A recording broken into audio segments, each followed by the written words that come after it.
Hi viewers, welcome to our channel. ప్రస్తుతం మనతో పాటు దాము బాలాజీ గారు సీనియర్ జర్నలిస్ట్ ఉన్నారు. వారితో ఒకసారి మాట్లాడదాం. సార్ నమస్కారం. నమస్తే. సార్, ఒక టీడీపీ నేతను అతి దారుణంగా చంపేశారు ఆంధ్రప్రదేశ్లో. ఇది ఇప్పుడు ఆంధ్రప్రదేశ్ రాష్ట్ర వ్యాప్తం కూడా సంచలనం క్రియేట్ చేసింది. అతను లోకేష్ గారికి ప్రియమైన అనుచరుడని కూడా చెప్తున్నారు. మరి ఇష్యూలో అసలు ఏం జరిగింది, ఎవరు చంపారు, ఎందుకు చంపారు, మరి టీడీపీ నుంచి రెస్పాన్స్ ఏ విధంగా ఉంది సార్ దీని పట్ల? ఆంధ్రప్రదేశ్లో ఈ మధ్యకాలంలో రాజకీయ హత్యలు కూడా బాగా పెరుగుతున్నాయి. మొన్ననే మనం అనంతపురం రాప్తాడు మండలంలో హత్య వైసీపీ నాయకుల్ని తెలుగుదేశం వాళ్ళు దారుణంగా చంపారు. ఇప్పుడు ఇక్కడ ఒంగోలులో ఒక తెలుగుదేశం నాయకుడిని చంపేశారు. సో కత్తులతో పొడిచి దారుణంగా చంపేశారు. ఇతను లోకేష్కి చాలా ప్రియమైన అనుచరుడు అని చెప్తున్నారు. ఇతని పేరు మొప్పవరపు వీరయ్య చౌదరి, 50 ఏళ్ళు. ఈయన గతంలో నాగులుప్పలపాడు ఎంపీపీగా ఉన్నాడు. వీళ్ళది నాగులుప్పలపాడు మండలంలో అమ్మనబురోలు అనే గ్రామం. సో తను రాజకీయాల్లో బాగా చురుగ్గా ఉంటాడు. ముఖ్యంగా లోకేష్తో బాగా క్లోజ్ అని చెప్తున్నారు. లోకేష్ యువగలం జరిగినప్పుడు కూడా ఈయన క్రియాశీలకంగా అక్కడ పాల్గొన్నాడు. ఒక వీడియో ఇప్పుడు వైరల్ అవుతుంది. అదేంటంటే లోకేష్ పైన నిలబడి ఉన్నాడు, ఈయన కింద నిలబడి ఉన్నాడు. ఈయన స్లోగన్స్ ఇస్తున్నారు. ఈయనకు అడ్డుగా ఇంకొకరు ఉంటే లోకేష్ పదే పదే వంగి ఇతనికి అడ్డుగా ఉన్న అతని పక్కకు దోస్తున్నాడు. ఈయన కనబడాలి కెమెరా కానీ. సో అంత ఆయన్ని అంత కేర్ తీసుకొని ఆయన పట్ల శ్రద్ధ తీసుకుంటున్నాడు అనేది మనకు అర్థమవుతుంది. సో ఈయన వీళ్ళ భార్య కూడా ప్రజెంట్ చౌటుపాలెం ఎంపీటీసీగా ఉన్నారు. ఇద్దరు కూడా రాజకీయాల్లో ఉన్నారు. ఈయన గతంలో సంతనూతలపాడు నియోజకవర్గానికి ఇన్ఛార్జిగా కూడా ఉన్నాడు. ఇప్పుడు అధికార ప్రతినిధిగా కూడా ఉంటున్నాడు. పైగా ఈయన మాజీ ఎమ్మెల్యే, మాజీ జడ్పీటీసీ అధ్యక్షుడు, ఈదర హరిబాబుకు మేనల్లుడు అని చెప్తున్నారు. ఈ న్యూస్ వినగానే హరిబాబుకు కూడా గుండె నొప్పి వచ్చింది, ఆయన హాస్పిటల్లో చేర్చారని చెప్తున్నారు. సో ఇది ఎలా జరిగింది, ఎందుకు జరిగింది అనేది మనం చూస్తే, మొన్న హైదరాబాద్కి వచ్చున్నాడు. హైదరాబాద్ నుంచి మంగళవారం ఆయన ఒంగోలుకి వచ్చాడు. వచ్చినాక వాళ్ళ ఆఫీస్ ఉంటుంది. ఈయన 2 రకాల వ్యాపారాలు ప్రధానంగా చేస్తుంటాడు. ఒకటేమో మద్యం సిండికేట్ మెంబర్. ఈయన మద్యం సిండికేట్లో ఉండే అనేక షాపుల్ని ఏలంలో పాడుకోవడం, దాన్ని వీళ్ళ సిండికేట్లో ఉండే వాళ్ళే తీసుకోవడం, అలాంటివి చేస్తారు. మద్యం సిండికేట్ మెంబరు. రెండవది చాలా కాలం నుంచి రియల్ ఎస్టేట్ కూడా ఈయన చేస్తుంటారు. ఈ 2 యాక్టివిటీలో, బిజినెస్ యాక్టివిటీకి సంబంధించి ఈయన ఆఫీసు ఉంది. మంగమూరు జంక్షన్లో పద్మా టవర్స్ అనే దాంట్లో ఈయన ఆఫీసు ఉంది. రెవెన్యూ కాలనీ అంటారు దాన్ని. సో ఈ రెవెన్యూ కాలనీలో ఉండే ఈ పద్మా టవర్స్లో ఈయన ఆఫీస్లో ఉన్నాడు. 7:30 ఆ ప్రాంతంలో రాత్రి ఒక మొత్తం 8 మంది అని చెప్తున్నారు. 7:35కి 8 మంది. అందులో 3 హిందీలో మాట్లాడుతున్నారు, 5 మంది తెలుగులో మాట్లాడుతున్నారు. 3 కూడా 8 మంది కూడా మొత్తం 3 బైకులు వేసుకుని వచ్చారు. అందరూ కూడా కర్చీపులు కట్టుకున్నారు ముఖానికి, ఐడెంటిటీ కనబడకుండా. అందులో 3 ఆఫీసులోకి వెళ్ళి ఈయన్ని వెళ్ళగానే ఈయన్ని కత్తులు అవి తీసి కత్తులతో ఈయన్ని దారుణంగా పొడిచారు. మొత్తం బాడీలో 43 కత్తిపోట్లు ఉన్నాయని చెప్తున్నారు. పొడిచి చనిపోయినాడని చూసుకున్న తర్వాత వాళ్ళు బయటకు వచ్చారు. అప్పటికి ఆఫీస్ బాయ్ ఒకడే ఉన్నాడు. ఆఫీస్ బాయ్ గట్టి గట్టి కేకలేస్తే పక్కన ఉన్న వాళ్ళు, ఒక కుర్రవాడు పక్క ఆఫీసు నుంచి రావడంతో వీళ్ళు కత్తులు చూపించి అతను కూడా బెదిరించి అతన్ని ఆపేసి అక్కడే వీళ్ళు పారిపోయారు. ఎంత వేగంగా వచ్చి అటాక్ చేసి పొడిచి చేశారో అంతే వేగంగా కూడా పారిపోయారు. సో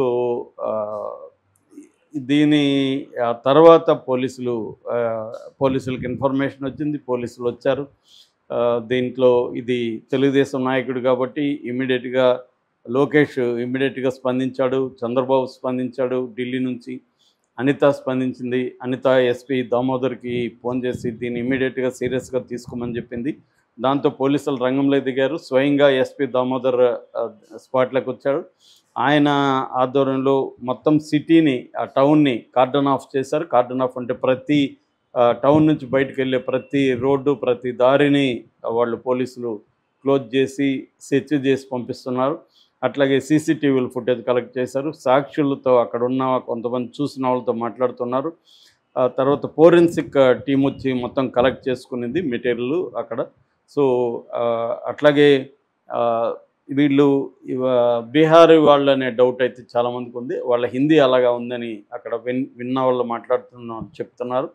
అందుకని హోటల్స్ ఎక్కడైనా వీళ్ళు స్టే చేసిండే అవకాశం ఉందని చెప్తున్నారు. సో పోలీసులు ఇప్పటివరకు చెప్తున్న దాని ప్రకారం ఇది రాజకీయ హత్య కాకపోవచ్చు, మద్యం సిండికేట్లో ఈయన గొడవలు ఉన్నాయి, ఆ గొడవల్లో నుంచి మద్యం సిండికేట్ వాళ్ళే ఈయన చంపుండొచ్చు.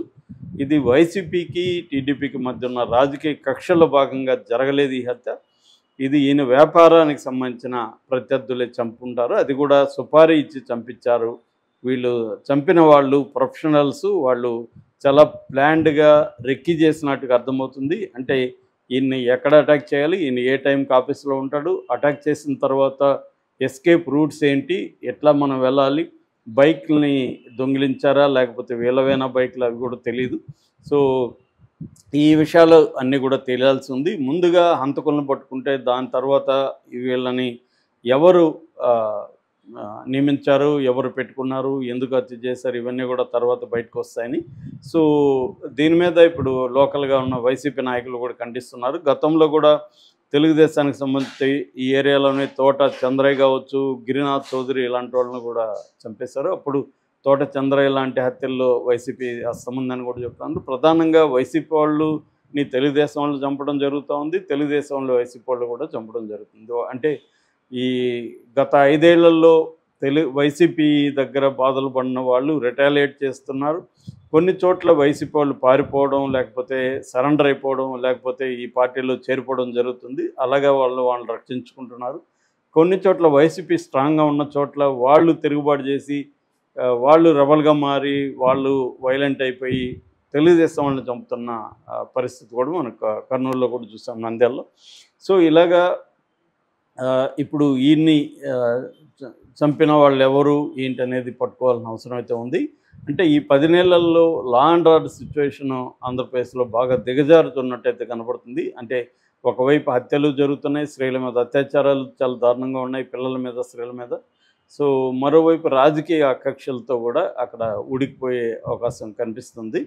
సో దీని మీద ఇప్పుడు తెలుగుదేశం వాళ్ళు అయితే ఎవరు కూడా వైసీపీ వాళ్ళు చంపారని కానీ ఇంకోటి కానీ ఆరోపణ అయితే చేయట్లేదు. కానీ సీరియస్గా తీసుకోవాలి ఈ హత్యను. ఎందుకంటే ఇతను లోకేష్కి చాలా ఇష్టమైన వ్యక్తి. లోకేష్ దాంట్లో కూడా చెప్పాడు, తను చాలా దగ్గరగా ఉంటాడు, నాకు చాలా యాక్టివ్గా ఉంటారు, ఆయనకి ఎంతో రాజకీయ భవిష్యత్తు ఉంది, అట్లాంటి వాడిని చంపేశారనేది అతను అధికార ప్రతినిధిగా అనేక టీవీ ఛానళ్ళు, అనేక ఫోరమ్స్లో కూడా గట్టిగా మాట్లాడడం అనేది కూడా జరుగుతుంది. అయితే అతను మద్యం సిండికేట్లో భాగంగా కొంతమందిని ఎనిమీస్గా చేసుకున్న మాట కూడా వాస్తవమే అని చెప్తున్నారు. ఎందుకంటే మామూలుగా మనకి ఎక్కువగా ల్యాండ్, లేకపోతే మద్యం, లేదా వైవాహికేతర సంబంధాలు, ఈ 3 అంశాలు ప్రధానంగా హత్యలు జరగడం అనేది మనం చూస్తుంటాం. రాయలసీమలో అంటే అది ఫ్యాక్షన్ అంటారు దాన్ని. ఫ్యాక్షన్ కూడా